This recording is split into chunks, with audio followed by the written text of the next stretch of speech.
discussing all things important regarding ESSA and its implementation into the Nebraska education and into how we're going to be using that going forward and how it's important to music directors across the state. We'd like to welcome all of those of you who are also with us via the web, and so glad that you're all here this morning. We have had a wonderful weekend here with Lynn Tuttle from the Nebraska, or from the NAFME, and yesterday we spent some time in the Capitol here. We spoke at the Nebraska Department of Education. It's probably the most important 5 minutes of time in maybe ever in Nebraska music education history in terms of what Lynn presented to the State Board of Education. Just as a public comment, we had 5 minutes and she used the most of it. It was a wonderful presentation and we really felt very good about the representation that we had with Glenn Neerman there, Sam Zetek, we had Kathy Ullman and Annette Peters there also, and of course Debbie Dufresne was there, and it was just a wonderful time. I'm going to go ahead and introduce Lynn for those of you who are here and also online so that you kind of know a little bit more about her. She was our Director of Policy and Content at NAFME. She was the Director of Arts Education at the Arizona Department of Education. Her duties included acting as a liaison to the state's arts educators, providing professional development in Arizona's academic arts standards, arts assessment, and arts integration, and promoting quality arts education programs in Arizona schools. She's keynoted for many, many notable things: the Kennedy Center's 2013 Partners in Education Conference, and also the 2013 biannual Maine Arts Education Partnership. Yeah, and of course for the National Association for Music Education and State Arts Advocacy Network. We're just so glad that she's with us today. She's going to be presenting some things for us, I think, that you'll find very interesting going forward, and we get to play bingo, so I'm really excited. Thank you, Fred. Please welcome Lynn. Thank you. All right, so I've started the recording, so you'll have an archive of this for folks who aren't able to join us today, either live or virtually. And for those of you who are joining us online, I'm going to keep you all muted just because of the classroom environment we're in. We'll end up getting feedback if I unmute you. But if you have questions, you can either use the question button next to your name and type in a question, or you can place it in the chat. And I've got 2 little presentations we're going to do online with you guys today, so in between the presentations and at the very end I'll check to see if there are any questions from our folks joining us virtually, and we'll be taking questions from folks who are here live as we go as well. So to begin, I'm going to take down my little sort of webinar cue piece and put it in the corner so you all can see the screen here, and we're going to begin by playing a game called Reauthorization Bingo. So I'm going to give you all a little history here. Reauthorization Bingo was began back in 2009. So we were a year and a half past when No Child Left Behind should have been reauthorized by Congress. And at that point in time, I served on the Arts Education Council for Americans for the Arts.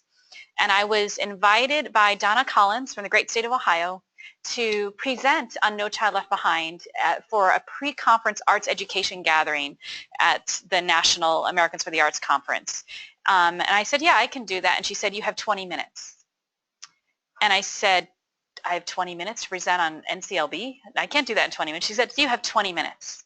So I went back home to Arizona and I met with our Title I director. I did work with Nancy Conitzer, our Title I director, for over a decade in Arizona. And I said, Nancy, what do? I have to present on No Child Left Behind and I only have 20 minutes. What do I do? And she burst out laughing and walked away from me. And that's when Reauthorization Bingo was born. I went, we're going to go through the law playing a game of bingo. So that's when it was born, and I did it with 200 people in a room and gave out prizes. So now we have a slightly smaller group, but we're still going to play bingo, this time looking at ESSA, the new version of the law. And we're going to go through 13 slides in about 20 minutes going over how the law is set up. You guys ready to play? You have a bingo card in front of you. You have a free space, which is ESSA. You may mark that now.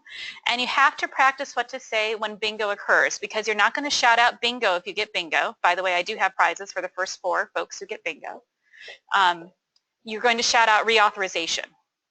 So we need to practice. We're going to practice on 3. Ready? I need your good music teacher voices here. Ready? 1, 2, 3. Reauthorization. Excellent. Thank you, Fred. I like the gesturing as well. It was excellent. So to help you find, take a look at your little bingo card here for a moment.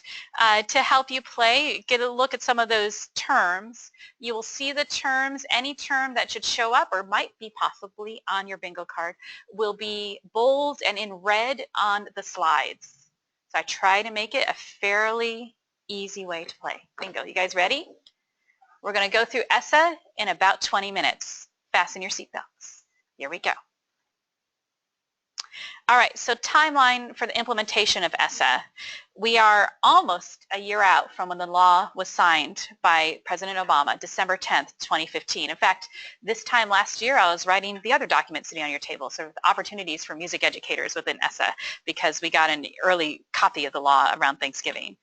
Since then, the U.S. Department of Education has been involved in what's called the regulatory process. So when a new law is passed by Congress, there are places in the law where the federal executive agency, in this case the Department of Ed, gets to determine how to interpret it. It's called rulemaking or regulations. And the U.S. Department of Education is in the midst of that right now. As Debbie knows, brand new rules came out for states a week ago Monday. No, this Monday. This Monday, yeah. So I have that here in case anyone wants to read it. That's what I will be doing after our meeting today.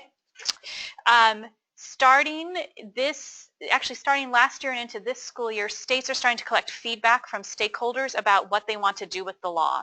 So this law really gives a lot of flexibility back to the states. So the states are going to have to make some decision making. Part of what Fred spoke about with our meeting with the State Board of Education yesterday was saying, here are some things that you might want to consider, State Board of Nebraska, as you put together the ESSA plan for Nebraska. They're going to have to think about needs assessments this year around the different areas of the law. We'll talk about that as we go through the different titles or chapters. And sometime in at the end of this school year, they're going to give their ESSA state plan back to the feds for approval. And then your districts are going to have to go through their own planning process in order to get the funds from ESSA starting in the 17-18 school year. So that's kind of how this puppy plans out timeline-wise. All right, I'm going to take you through chapter by chapter. I won't do all 8 chapters. We're going to do highlights from 1, 2, 4, and 8 in the law. But I need you to know this up front as you play your bingo game. All federal education dollars are supplemental in nature. So they cannot supplant or take away dollars that should be available at the local or state level in support of educational programs. They're meant to pour in on top of, be in addition to what your state or local fund should be providing for education, public education in your space. And in fact, the U.S. Department of Education has to define what these rules look like. What does supplemental funds look like for federal dollars versus supplanting when those funds get interchanged or exchanged for state and local funds. And they're in the midst of that rulemaking right now, so we don't know what this is going to look like. It was fairly straightforward. It's hard to say that about No Child Left Behind. It was fairly straightforward on No Child Left Behind. We don't know what this is going to look like yet under ESSA, though it's going to be much broader. In fact, the draft rules weren't that bad, people. They were pretty good. So we'll see what happens moving forward in terms of rules. Okay, ready for Title I. So how many of you work in Title I schools? Raise your hand. Got 1, 2, 3, 4, 5 hands up there. Title I is merely Chapter 1 of the law. That's all Title I means. And the Title I funds that come to your school, they're designated as Title I funds, are from Title I subsection A, Part A. This is the big pot of money associated with the federal law. $15 billion, $15+ billion annually flow from the federal department out to the states, out to districts, and out to schools. What it traditionally funds are supplemental funds to schools with students in poverty. So the schools are identified as having a certain level of poverty in order to access Title I funds. Okay? But the funds are meant to support the academic needs of the students. So once the funds get to your school, it doesn't matter if that child is impoverished or not. If that child is academically at risk, those funds can be used to support their learning. Okay?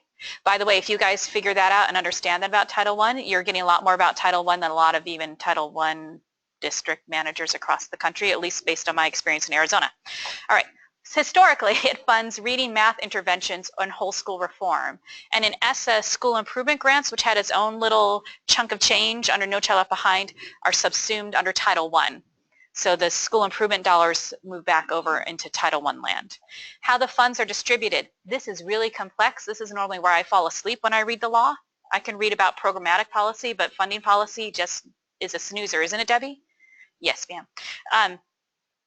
Annually, the funds are distributed sort of by poverty and population numbers to each state.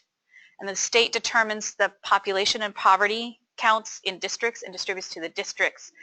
Title I is the only section of the chapter we're going to be talking about today of the law where the funds then go down to the schools based on poverty.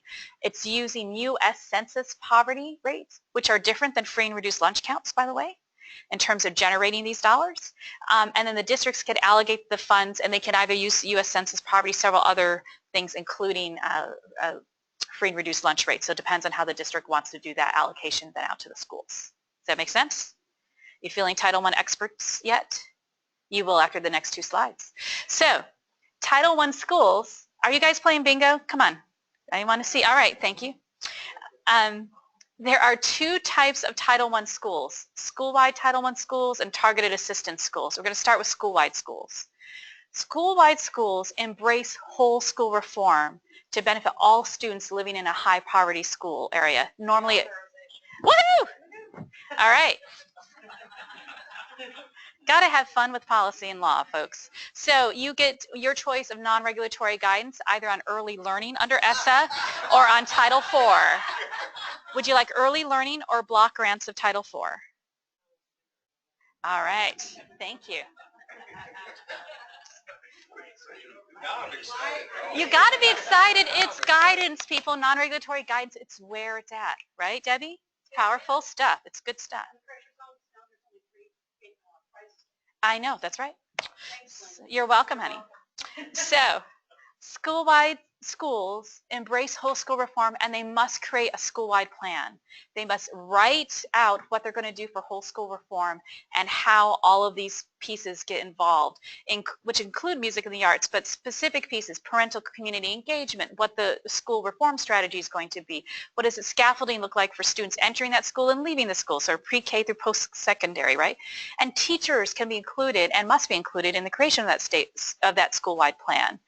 And this is a little note to self. In a school-wide school, how many teach at a school-wide school? You know you're at a school-wide school? You are a Title I teacher. All teachers at a school-wide school are Title I teachers, and all kids at a school-wide school are Title I kiddos. Right? So you belong in that conversation about what supports are needed for those kids and how you connect into that school reform strategy. Pretty cool. So those are school-wide schools, and in fact, that's what the Department of Ed, the U.S. Department of Ed would like to see the majority of Title I schools move toward. But the original sort of vanilla-flavored Title I program that's been around since this law came about 51 years ago are targeted assistance schools. And so you have to think about targeted assistance as giving targeted support to kids who are academically at risk. So those kids have been identified normally through your state assessments, sometimes through teacher recommendation, sometimes through parental recommendation, and they are literally placed into a rank-ordered list. So if you teach at a targeted assistance school somewhere, your Title I specialist or your administrator has a list of all of the kids in your school, ranked ordered by academic achievement, probably in reading and math, and there is a line drawn, and kids who are academically most at risk receive services and all the other kids do not. It is that, truly, there is literally a line drawn across the page. I've gone to look at the list, right? These kids getting services, these kids are not. And the emphasis in both No Child Left Behind, NCLB, and ESSA is to give these kids assistance through extended learning time opportunities, not pullouts. The law, Congress actually frowns on pullouts. We'll talk more about that later. But the law is actually explicit about that. It says you can do it if you need to do it, but really we'd prefer you don't.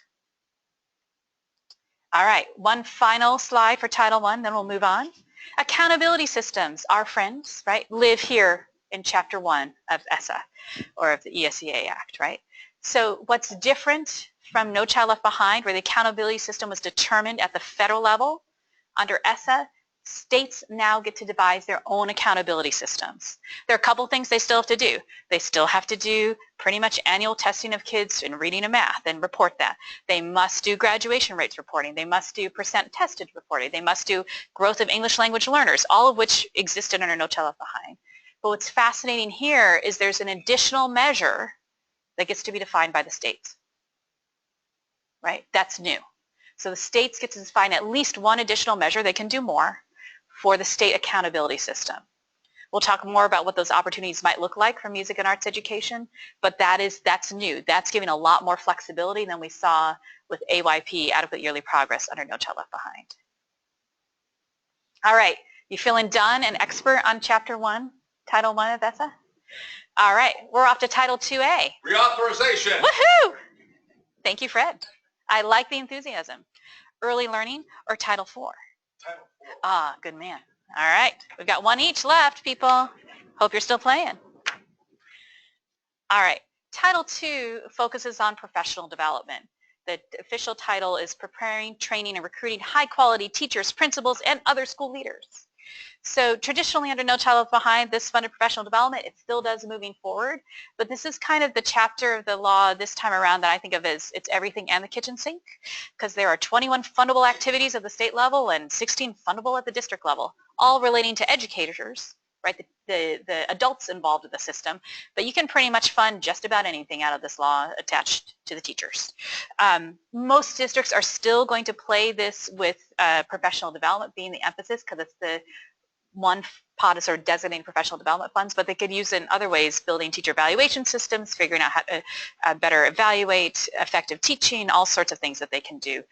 Working with institutes of higher ed to collaborate on that work, it's all possible here. These funds don't go to the school level. These funds are generated mainly by district size, but also now being more heavily weighted based on poverty of the district. So that's changing a bit from No Child Left Behind. And then the funds are allocated out to the districts, and the districts determine how the funds are spent. Sometimes it gets to be school specific, often it's district-wide work. All right, one more slide for Title IIA. There are no more highly qualified teacher requirements.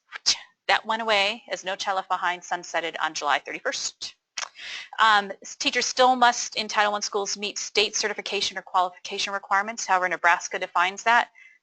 All teachers must meet those requirements in Title I schools, but no longer highly qualified teachers. And this, right, was never really an issue for us as music educators.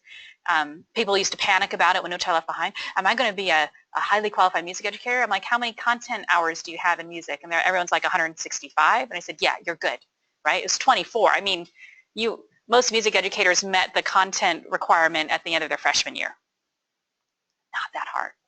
So, but we don't have to worry about it anymore. States aren't tracking it anymore. Less paperwork for all of us as teachers.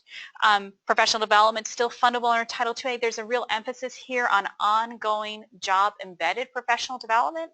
So that should make the ears of the MEA leaders, perk up a bit. So how do you place your conference or other things that you do that might have been funded out of Title II dollars for music educators into this idea of ongoing job embedded? So changing the language about how you describe the work that you do as a state MEA, thinking about how you can make the pitch still to districts will be important here. And under ESSA, states are no longer required to have a teacher evaluation system. Right? So that was a requirement under the ESSA waivers and under Race to the Top. That requirement's gone away from the feds, no longer exists. But most states, like the state where I live in Arizona, we changed our state laws in order to put in the teacher evaluation systems required of us for Race to the Top and the waiver. So now we'd have to undo those state laws if we want to back away from those teacher evaluation systems based on measures of student growth. Be curious to see which states choose to do that, which states choose not to do that. New York State was already starting to play with that. But in case you're wondering about it getting more complex, in the Higher Education Act, we just got new rules there for higher ed for teacher prep programs, which kind of tie states' hands and say you really want to keep your teacher evaluation systems in place to meet those new rules. You want to learn more about that? Come see me at break. That was 683 pages of rules to read. Sweet. Woohoo! All right. Early learning or Title IV? All right, do you want to pass that one on down? Thank you, Jan. So Title IVA, Chapter 4, and you see there's a little question mark behind funding. We'll get there on the next slide. The focus here is on 21st century schools. Specifically, 4A is called the Student Support and Academic Enrichment Grants, which looks a, woohoo! All right, early learning, I'm back. Thank you. All right, I've got no more prizes, but you can still yell out reauthorization if you wish. All right, thank you, Dr. Nierman. So this is an interesting part of the law. So this section, Chapter 4, actually took a bunch of stuff from Title 5 under No Child Left Behind, smushed it all, which had teeny tiny little grant programs, teeny tiny little, like 28 of them, smushed them all into one big block grant to then grant out to districts to determine how they want to fund it. So for the first time, and I don't get to say this very often with any federal education law, it is a new funding source. Repeat with me, new funding source. Yeah, we're very excited about this, people, right? Very excited. And it supports 3 specific areas. Educational technology, we can play there in music education. Safe and healthy students, we can play there in music education. And most importantly, a well-rounded education where music is listed in the law. So specifically, these funds are coming down to support supplemental activities in a well-rounded education for your district's kids. So you all need to be involved in those needs assessments that we mentioned earlier to make certain that needs for music education are included in that prioritized list of what might get funded out of this funding stream. Again, these will be block grants that come down to the state for Title IV and then get distributed to districts for the start, hopefully, the 17-18 school year. So not school site specific, district specific. So this is an opportunity to get to know your colleagues, have those conversations across your districts. So let's talk for a moment about that question mark I had earlier. This is a new funding source and it's authorized at a very nice level of $1.65 billion in the law. But in Congress, law authorization is different than appropriation. So we create a law, we authorize a given amount of money, Congress votes on it and in a bipartisan manner supported this law, but then the appropriators who voted this law in, right, now have to determine how much money they actually want to give to the law, and they can appropriate up to the amount authorized. The appropriators, by the way, don't talk to the authorizers in the creation of bills within Congress. This blows my mind. This is not what happens at the state level in Arizona, right? If you want to run a bill that has money attached to it in Arizona, you better go see John Kavanaugh. Doesn't matter if he's in the Senate or the House chamber in Arizona. He's always chair of the Appropriations Committee, and John will tell you thumbs up or thumbs down. You can run the bill or you can't, because he'll kill it. If it's got money attached to it and he doesn't want to go through it, he'll kill it. Doesn't happen in Congress. Appropriators, people who budget, don't talk to the authorizers, the people who write the laws until this process, the budgeting process. Isn't that crazy? I find that crazy. Yes. So President Obama's budget came out and said, we want to fund this at the $500 million level because it gives choice back to the states, right? It's not dictated from his federal Department of Ed, from Secretary King. Sorry, I'm being a little blunt here, but that's why, right? It's not his priority. There are other priorities he has within ESSA. This was not one of them. The Senate came in with even a lesser exciting number of $300 million. Oh, and this one hurt because 3 days before this number came out, we thought we were going to get $1 billion from the Senate. Yeah, and it's a small 4-letter word, Zika. Zika got the billion, we got the $300 million because it's the Health, Education, Labor, and Pensions Committee section of the bill. And the House, though, came through at $1 billion. That's a nice number. We like that number. But we never got this finished pre-election. So originally, after the election, we thought we'd get not an omnibus budget, right? Because when does the federal budget year start? No, that would be smart because that's what all the states do. When does the federal year budget begin, people? No, that also would be highly logical. It begins October 1st. So we don't have a budget for the current year. We're on what's called a continuing resolution. All right. So a continuing resolution means we're just going to take whatever we funded the federal government at in the past, and we're just going to say we're going to continue that forward now. But this is a new law. We've never funded Title IV before. So we don't know what we're going to end up with. In fact, my crew over in Reston are working on ways to do what's called an anomaly, to call out the fact that Congress passed a new law and has to figure out how to fund it, but figuring out when to time that anomaly. Do you do it now? Do you do it in March when the continuing resolution we're working on right now will exit and it's part of the final bit of appropriations? They're figuring all of that out. We're working with this great group called the Title IV Part A Coalition. It's a group of like-minded organizations that are trying to physical education, school counselors, nurses, educational tech folks, ISTE, all of these players coming together saying, yeah, we all have competing interests here for these dollars, but we need these dollars to exist so that districts and schools can make good choices about the funds. If we underfund this substantively, it's going to be pennies on the dollar, right? Districts will get $1,000 for Title IV, right? Or $500. It's going to be, right? You can't buy, but we can't buy all the music educators in Lincoln probably staplers with $1,000, right? So it's got to be more substantive. We've got to figure out what to do with that, and we don't know yet. So we're keeping an eye on that, and this is there's actually a grassroots action campaign up on our website where you can write to your congressmen and women and say, fund this. You got to fully fund this. However that process looks like, we got to make that happen. So we're keeping a close eye on this. So stay tuned. So it's like hopeful. We're really excited because it's new money, but we have to get the new money appropriated. And the final section we'll go into Chapter 8, Title 8. This is where the definition of a well-rounded education lives, and where you'll see for the first time ever listed in federal law the word music. So we're listed as a separate standalone subject area for the first time after, what would you say, Glenn, a good 20 years, 25 years of advocacy. So this is really powerful. This language travels through the rest of the bill. I'll show you how that happens in the next set of slides, but it's really important to be listed here, and the bill is actually well written in that this language of well-rounded education travels throughout the other chapters pretty seamlessly. Doesn't always happen with federal law, but it does with this one. All right, and that took you through the highlights of ESSA through plain reauthorization bingo in what? Yeah, about 25 minutes, not bad, yeah? That wasn't too painful, was it? No. All right, so I'm going to pause here for a moment and see if I've got any questions. Oh, I do have some questions from our colleagues out. Kylie, is it Meter had written in asking if there's a place to find the materials online, and yes, I've placed those in the handout section of the webinar, and Kylie found those, so we can you have access to them if you're listening right now, and if you're listening to the archived webinar, the PowerPoints, the presentations will also be attached there, and you can look at them as we go through. Okay, pause here for a moment, see if there are any other questions from attendees. Yes, go ahead.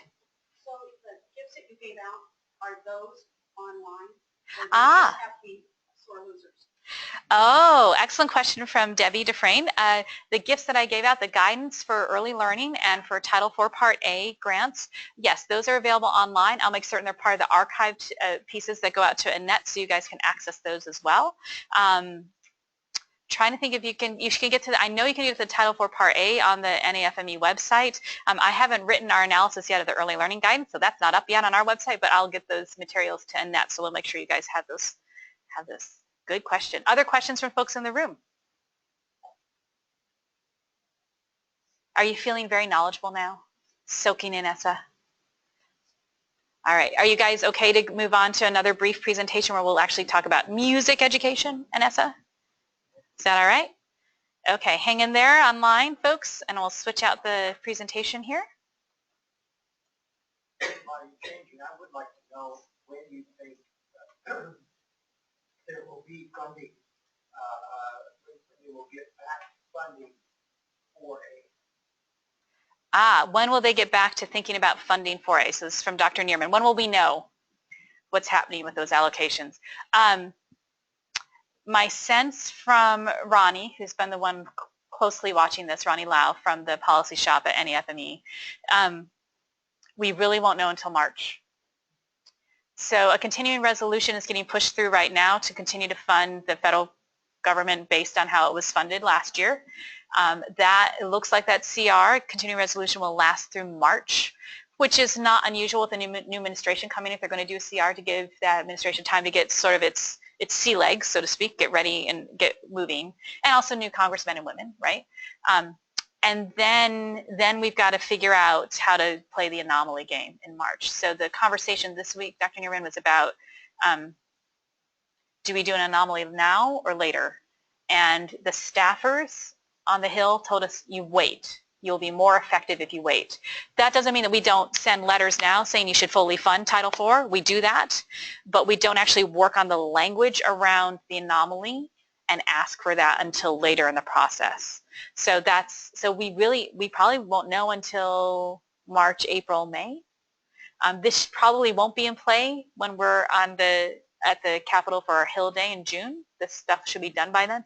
But at some point, there may be places where we're calling up state leaders to say, we need you to call in. It's time to call Congress, your congressmen and women, and make these asks. We need the anomaly to go through. My guess is that'll be probably March, April. Excellent question. All right, so I took you through sort of a broad overview of the federal education law. So now we're going to look at where the opportunities exist for music education within this space. And I have a much more detailed version, which is the piece I wrote a year ago, as a handout for you guys. So you can't really follow through as I do this, but I'm going to give you sort of the 7 big highlights, but this goes into much more detail, both of state level work that can be done as well as work as a music educator within your school. And please ask questions as we go. It's much more fun that way. All right, so to begin with, and we already talked about this, right? You did it. Your advocacy as music educators over the last 2 decades allowed us to come forward with a federal education law this time that has music listed as a separate standalone subject area, right? That was because of you all. It wasn't because of Chris making calls and Chris Woodside meeting with folks on the Hill and Ronnie doing that work and Shannon Kelly doing that work. That all helps, but it's really you all talking to your congressmen and women, sending in letters, making it known, making your voices heard that you wanted that change, that made that change in law, right? You guys are the ones who make that work, so thank you. Because, as I said, the law is actually really well written, and this well-rounded education section where we are listed travels through the law, giving us the opportunities that we're going to talk about here. But first I want to step back a moment and look at the language in the bill. Congress uses language very intentionally, right? They may not as politicians, but when they sit and write laws, they use the language, or their staffers, let's be clear, use the language very intentionally. So I want you to look for a moment at how Title I, Chapter 1, what its narrative title looks like over the years. So starting in 1965, right, this law is now 51 years old, it was financial assistance for children of low-income families, right, the 81 version of ESSA, the Elementary and Secondary Education Act, right, financial assistance to meet special education needs of children, helping children in need in 94. The No Child Left Behind said improving the academic achievement of the disadvantaged. In ESSA, the language changes to improving basic programs operated by state and local education agencies, operated by your State Department of Ed. LEAs are simply districts and districts. The language changes. This is significant. I believe Congress is signaling that they get now, after all of the brouhaha around No Child, they get now that everybody sitting in that school, everyone working with kids supports learning, supports at-risk kids. It's not just about the reading intervention or the math intervention or the school counselor. We are all engaged in this process. And this opens up our access and entry points into Title I. I thought this was important enough that as I was reading that embargoed version of the conference bill, the Sunday and Monday after Thanksgiving last year, I called up Chris Woodside, my boss, and I said, Chris, did you see this change of language? And Chris said, yeah. And I said, it's substantive. I've never seen, you don't see language change like this on titles very often.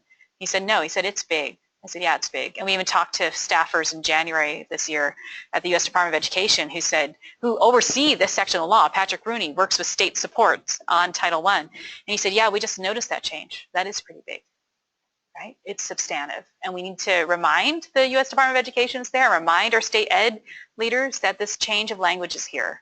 It's no longer just about disadvantage. It's no longer focused on the kids. It's about that whole school wraparound, all the things we do to support kids, including music and the arts. So who do I have in the photo? LBJ. So why do I have LBJ? Right, this was his bill. This was one of his laws, part of his war on poverty, right? It's a civil rights bill. It's a social justice bill. And who's sitting next to him?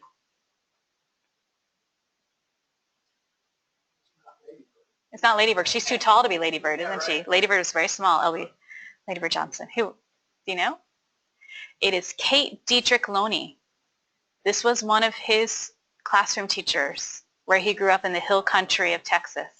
And he went back to a one-room schoolhouse in Texas to sign the Elementary and Secondary Education Act into law with one of his teachers from elementary school. All right, we've talked about this already. So that was one opportunity. Here's another opportunity, right? We're in the well-rounded subject areas. We are listed separately. I've highlighted here the other subject areas that got added to the bill compared to the core academic subject language of No Child Left Behind. So this section, the well-rounded education definition in Title VIII, replaces the core academic subject language of No Child Left Behind. I have to tell you though, NCLB was not as well written as ESSA, because the core academic subject language in No Child Left Behind really only tied into highly qualified teacher status.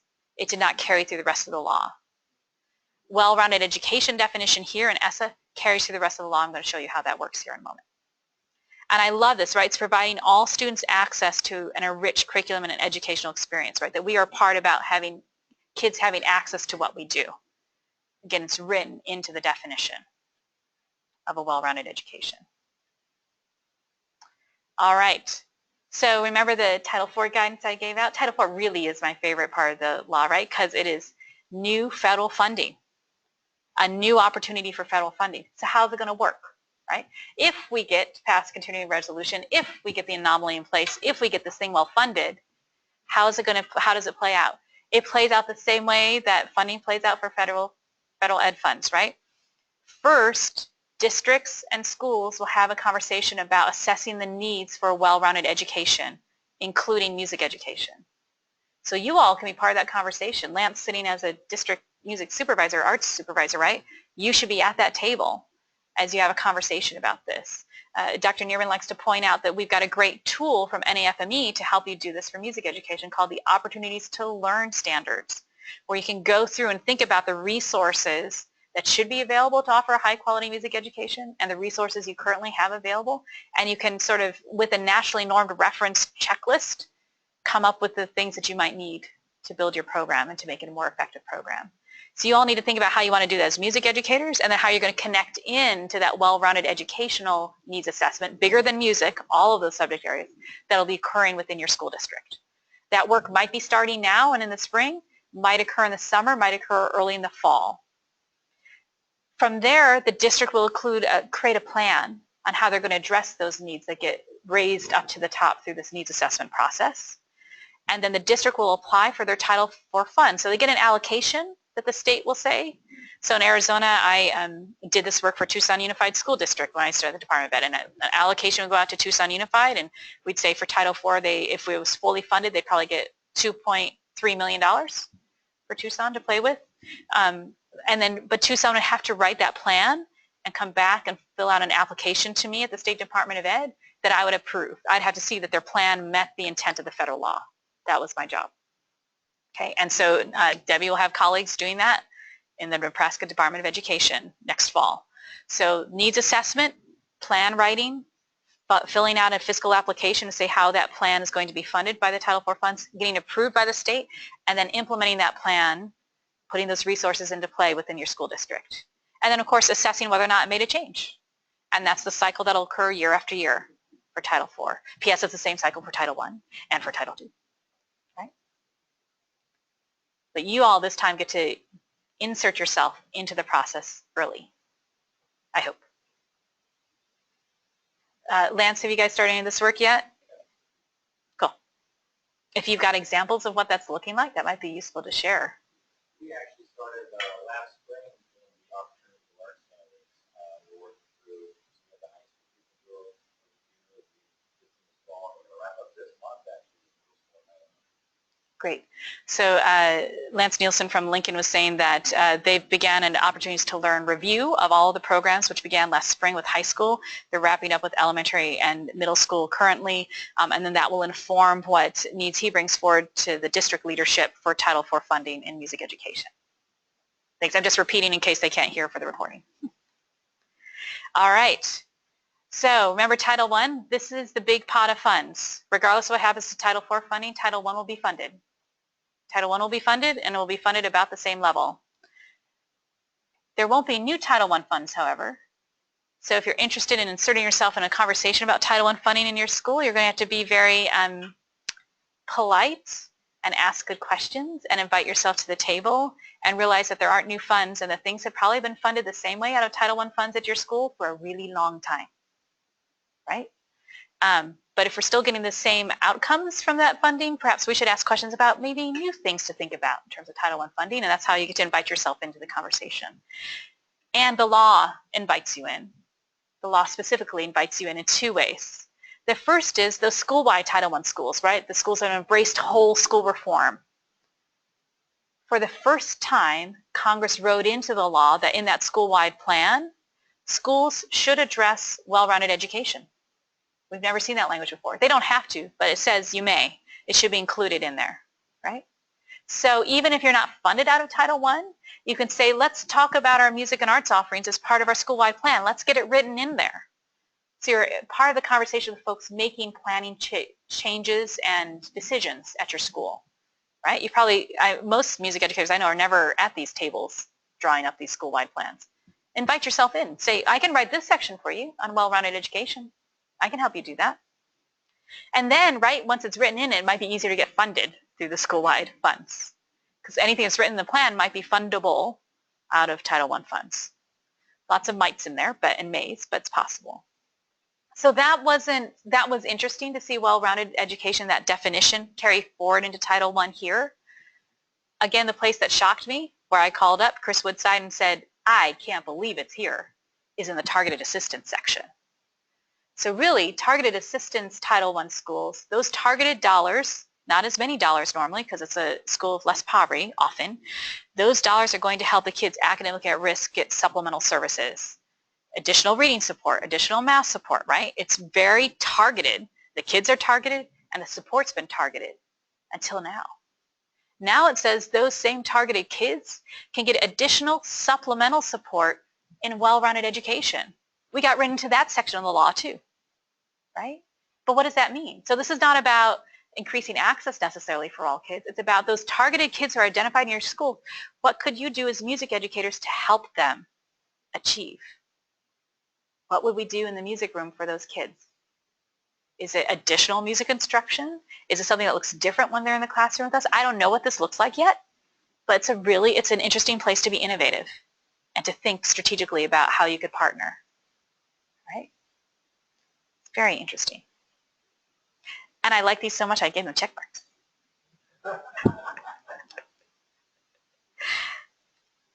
All right. And again, I should have put some sort of modifier here or qualifier here. Perhaps more professional development for music educators, more professional development for music educators, ... perhaps. So the funds are there to support well-rounded education along with everything else, right? In Titles I, Titles II, Title IV, that may benefit music educators. So it's part of opportunities in 3 chapters of ESSA. Well-rounded education, again, carries through the law. Professional development carries through the law. But will music educators be included equitably? That becomes the big question, right? Because often the federal professional development dollars get focused in on reading and math. The accountability system still sits there, so that's where the emphasis gets. And they don't really know what to do with us sometimes. Well, don't you think in terms of professional development? How many of you get to go to lots of reading and math trainings that have no bearing on what you do in the classroom? Sometimes those are good because you get to learn what else is going on in your school, and sometimes it's just a real waste of time, right? So this is also an opportunity to talk about the fact that equal isn't always equitable. And I would have these conversations, I don't know if you've had them, Debbie, I've had these conversations in districts in Arizona where I'd say, well, you know, maybe you should think about getting all of your music educators together across the district instead of only having school site professional learning communities, right? Because there's only one music teacher at that school. So you do professional learning communities, that music teacher is meeting with him or herself, right? There's real community learning going on. Or being with a shop teacher or, right, who are all lovely people but aren't teaching the content that you're teaching, so really is it getting to that professional learning community idea and ideal. And I'll have districts say, well, no, we can't do that because we don't allow teachers to travel. That wouldn't be fair.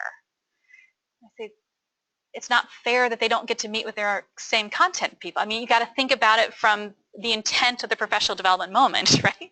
And they go, oh, so well, does it cost that much more? Well, no. Well, then think about it. Like, think about, and maybe it's not each time, especially if the district's really big and travel's an issue, but maybe it's, you know, 50% of the time or 70% of the time you actually get to meet with the folks who teach your content area. And oftentimes administrators just aren't thinking about this, right? It's an unintended consequence of we must treat everybody the same, right? They haven't stopped to think about the fact that you guys are a little different. So point it out gently, nicely. See if you can make a difference.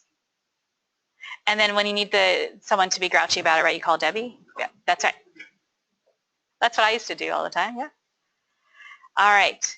So let's talk accountability systems. This is kind of fun. Can you geek out with me here for a moment on accountability? Again, we talked about it, right? States get to choose multiple progress measures on school accountability. And do you like down in the corner I have, AYP hidden? No more AYP. Do you guys remember adequate yearly progress? Yes, exactly right. I think Jim said it really went, oh, yeah, that would be how most of us thought about AYP. So again, some of those measures are still required, right? Reading test scores, math test scores, high school graduation requirement, attendance rate, English language proficiency. But this additional multiple measure, this additional measure could be a place where we could be in play. So there are a couple of possibilities here. The easiest one is access and participation rates. Do students have access to music education in the schools within your state, and at what rate do students participate in your music programs? State of Connecticut just built this into their accountability system that they launched in January.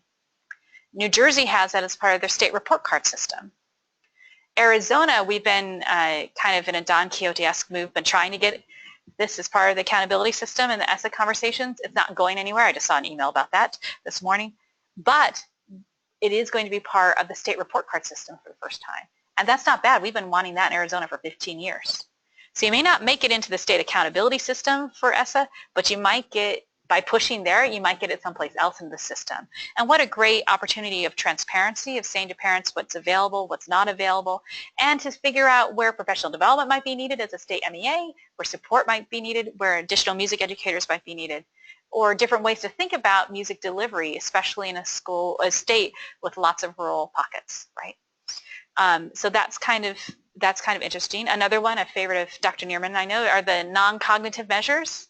I love the term non-cognitive because they're all actually highly cognitive measures in access, right? Like metacognition is a non-cognitive measure. Seriously, people, right?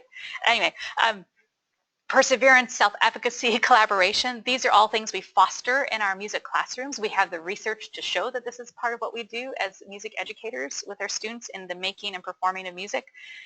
If we have non-cog measures included in accountability systems, it lifts up our work differently. Okay? We get to contribute differently than we do in a reading and math test score driven accountability system.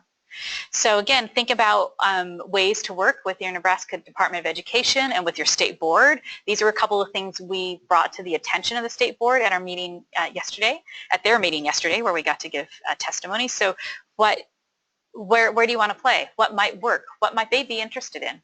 It's time to go find out as they start to build the plan for Nebraska. All right, and I mentioned this one in the earlier one. This is actually very powerful and not very well known, at least in my time of monitoring Title I programs across the state in Arizona. Congress discourages removing students from the classroom, including music and arts for remedial instruction. The language you see up there is specifically from Targeted Assistance, Section 1009 of ESSA. In No Child Left Behind, it was Section 1114. Same exact language. This language already exists in No Child Left Behind, and it follows through into ESSA, right? Pulling kids out of your classes for remediation is not what Congress intended with Title I funds, period. So here's something about. Yep. Because they are in my school. I'm losing 6th graders and 8th graders 50% of my instruction time. Yep. And then half is of administration. Is there any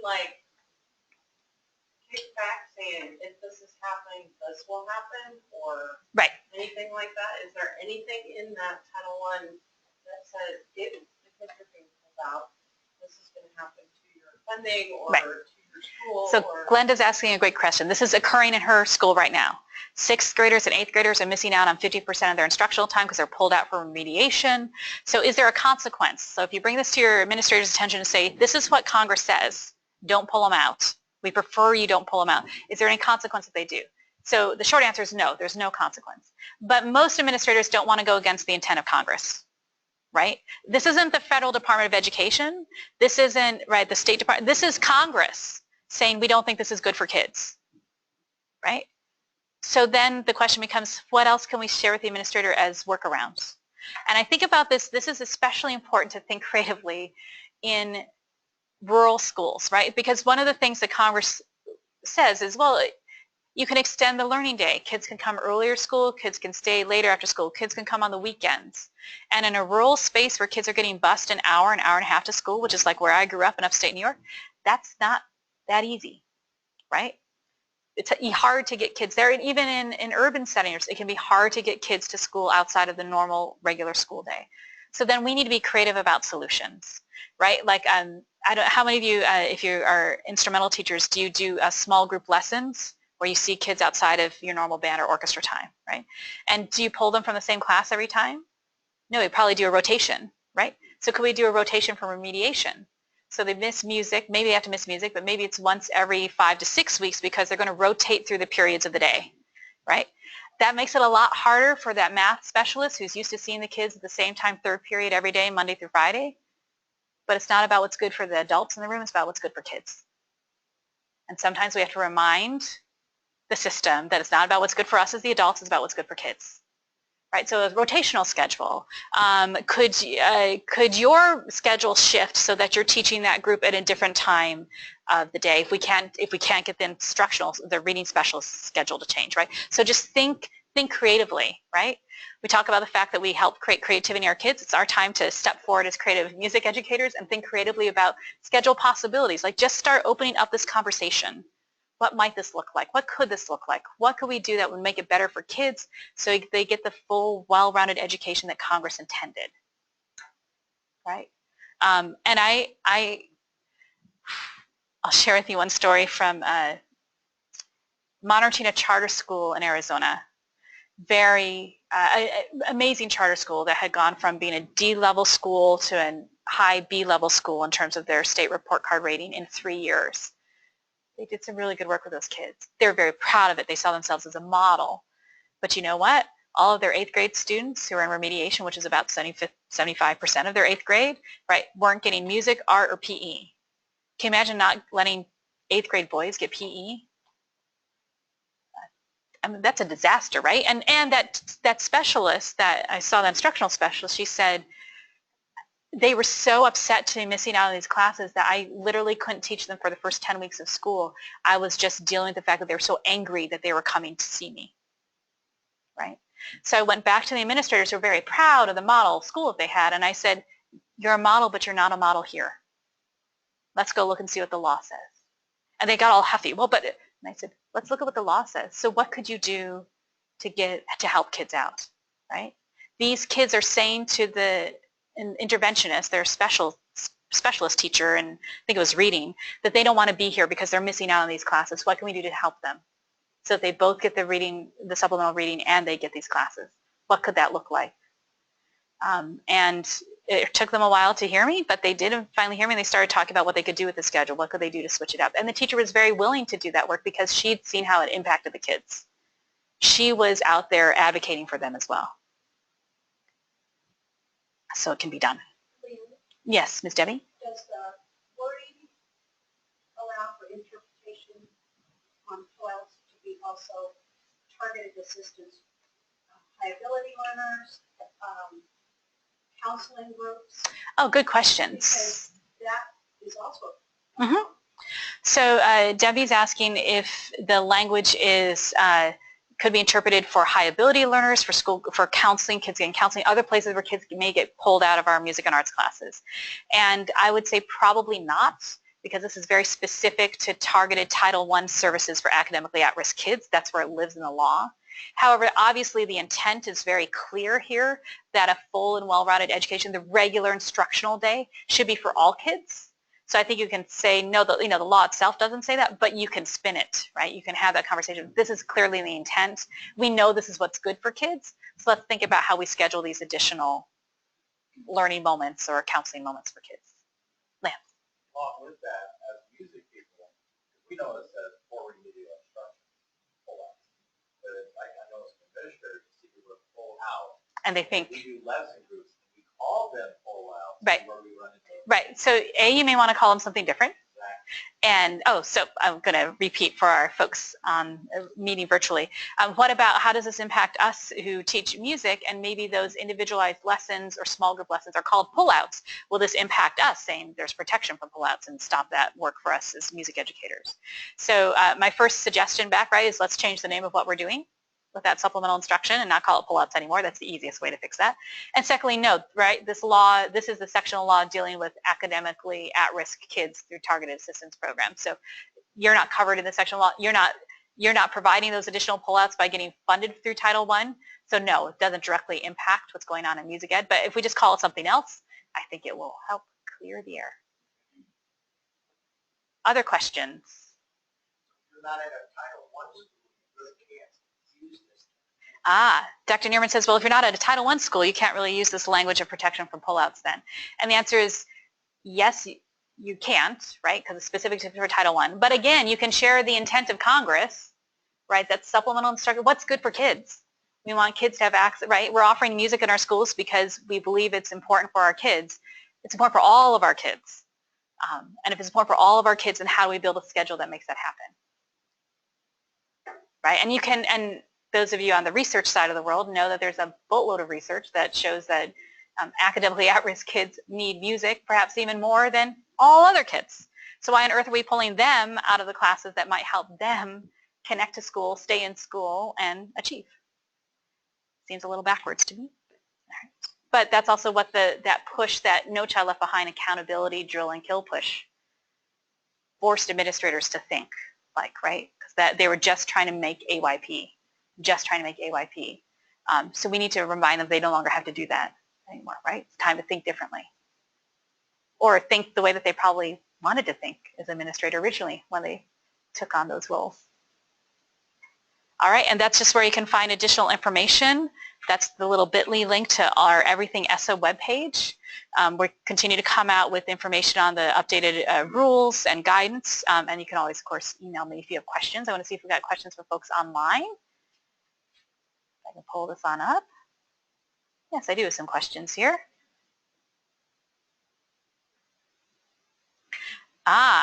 So excellent here. Stacy Blackmore is asking some great letters, great questions. I just saw a letter, so I said that. So I'll start with her middle one.